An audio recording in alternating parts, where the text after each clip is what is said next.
Yo, what's up guys and gals? Welcome back to another chess video. This is me, JK Jax, back at it again with the third part of how to counter the French 101. So, in today's video, I'm going to be covering the remaining variations that I haven't covered that I promised you guys on part 2. So, now we are addressing the elephant in the room. So, Queen B6 is where we're going to start. It's our starting point. And now bishop to d3 is our move from part 1. If you haven't watched part 1, please watch it. cd4, castles, d takes c3. And now, against d takes c3, if they accept the gambit one more time, I would recommend you recapture back with the knight. And you may be thinking, Jack, why can't you play bishop e3 yet? Now, if here you play bishop e3 right away, you can just say goodbye to your rook and your whole chess career. So, we don't want that to happen, and of course we want to recapture first. Bishop d7, and now, only now, you play bishop to d3. But check, there's d4, no? What happens if d4? Now, if d4, you have knight takes d4. Huh? You sacrifice your knight for what? If knight takes d4, you actually have the nice move queen to g4. So it's actually you're planning to win back the knight, and because it's pinned to the queen, you know, black eventually has to give back the knight. That's the only way to play here.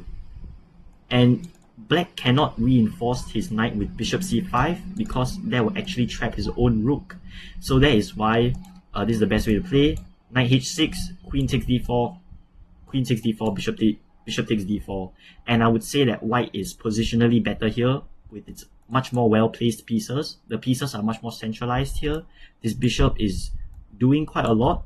Okay, right now it's being blocked by the pawn, but in the future it serves a lot of purpose. This light square bishop especially is really strong, controlling the important b5 square, which allows the knight to jump in and potentially even fork the king and rook. And if the bishop decides to trade, now you just have a strong bishop that gives the king a check, and now the king cannot castle. And over here, I just say that white is just much better here. We have good play, easy plans to go for, and I think you'll much more enjoy this position as white. So that is why they can play d4, but it's not the best way to play. The actual best move is, so that's why d4 is playable, but it's not the best way to play. The actual best way to play is to retreat the queen. And if they retreat the queen, you just develop your pieces, you just get your other rook in, your queen out, and you just have a very pleasant position. a3, protecting the bishop from doing any sorts of crazy pins. So your idea involves typically just restricting the movement of these two bishops. You don't want the bishop to pin your knight to your rook when you want to play rook e1. And of course, you just get your pieces out. Just develop your pieces and slowly but surely attack the king.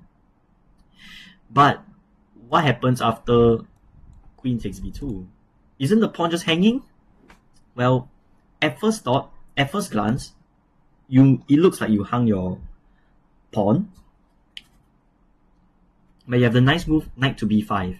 And now knight to b5 does two things. Number one, it threatens the immediate fork on c7, which just wins you a whole rook for free.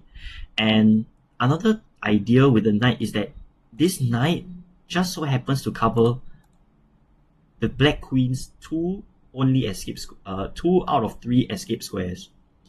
The queen used to be able to escape to a3 and c3, but with the knight on b5, it can no longer do that. And so the only safe square for the queen is the b4 square. But black also has to prevent knight c7. So the best move by black is rook c8. Over here, you have rook to b1. Jack, why are you giving another pawn? Are you crazy? I'm not crazy. Rook a1. And it was necessary to sacrifice the pawn because you'll see why later. Queen to b2, and now rook e1, and your idea is to go rook e2, trapping the queen. So black has to do something, okay? If they play like a6, you know, you can play rook e2, not the best move, but it's better to go here first, queen a2, and then now you go rook e2. And actually, in fact, the queen is trapped. The queen is trapped here. Well, Jack, I thought this here. Now bishop to b6, sacrificing the bishop. Because if you take, there is a discovered check on the queen, and black should resign now. What the bro? It's crazy. You sacrifice the freaking bishop. Insane. So that is why there is no safe haven for black here. He should just resign in this position. Black's best bet is to play queen b4, but you play rook a4, and after the queen goes to e7, the only safe square for the queen, by the way, you just play knight d6, and it's easy to see why black is just lost here. Like, black has zero counterplay. Look at this position. It's miserable. It's miserable. The best move by black is to give up the queen. What the heck? And let's say king d8, you have knight takes b7. Like, bro, you're just cooked. You don't even take the rook. You just take the pawn. And if king c7, you have queen a1, sacrificing the knight. But if you take the knight, you play rook takes a7, sacrificing the rook. Holy shit! And if they take, it's just checkmate. What the fuck? Bro! Nah! Absolutely vile, bro. And you can also just play queen a1, where again the same idea of sacrificing the knight and the rook for checkmate on the black king. How much better can you get from this in a French defense position? What the hell? I've never seen anything like this before. It's just so amazing. Black tries to save their queen, but in fact, saving the queen leads to them losing their king.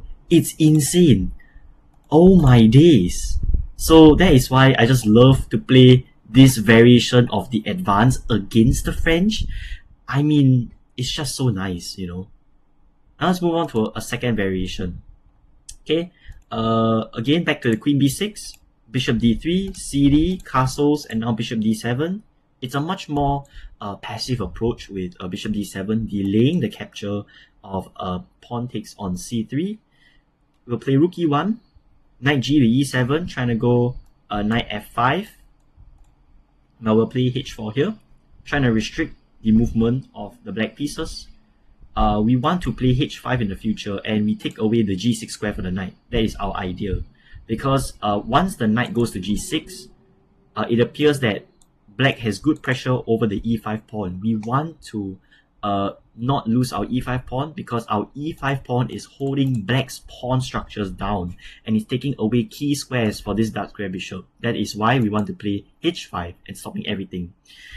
But if black plays h5 here, then you just have the nice move knight bd2. You just simply develop your pieces, and now you're ready to go knight b3 if you wanted to, or if they take, of course. If they take knight f5, then now you have rook to b1, and slowly but surely to see that black has just weakened his king side for nothing, and now you can actually bring your pieces and infiltrate into black's position.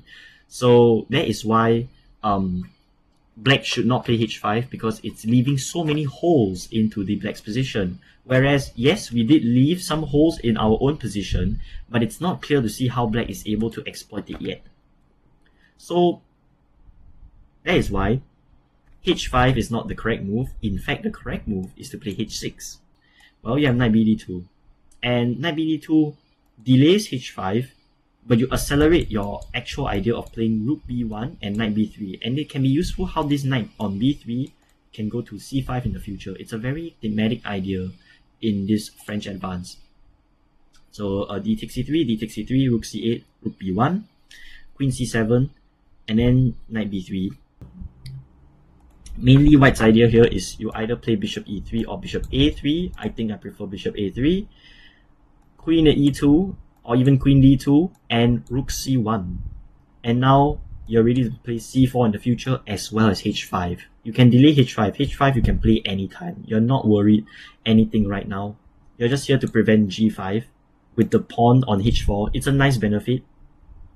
But mainly you just want to fight over the control of the c-file, and I think this is how black will crumble here. Thank you guys for watching part 3 of the French Defense Advance. I'll see you in the next one. in part 4, c takes d4,